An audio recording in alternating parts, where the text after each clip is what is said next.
আসসালামু আলাইকুম বন্ধুরা, আজকে আবারও আরেকটা রেসিপি নিয়ে চলে আসলাম।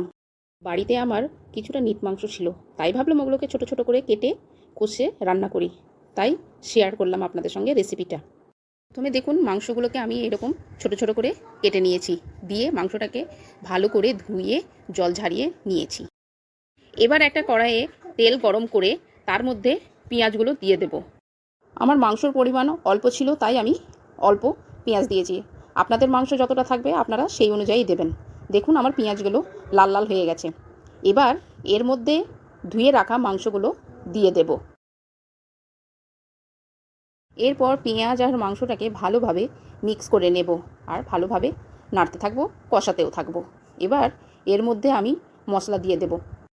আমি দিয়ে দেব আদা রসুন বাটা, তারপরে দিয়ে দেব জিরে গুঁড়ো, ধনে গুঁড়ো, লবণ, হলুদ, কাশ্মীরি লঙ্কার গুঁড়ো, কাঁচা লঙ্কা দিয়ে এটাকে ভালোভাবে মিক্স করে নেব।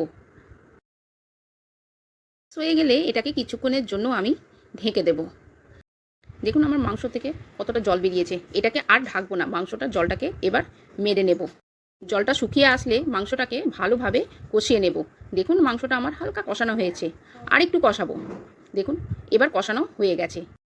এবার এর মধ্যে জল দিয়ে দেব, কারণ মাংসটা আমি হালকা মাখা মাখা রাখবো, তাই রুটিতে বা পরোটাতে খাওয়ার জন্য।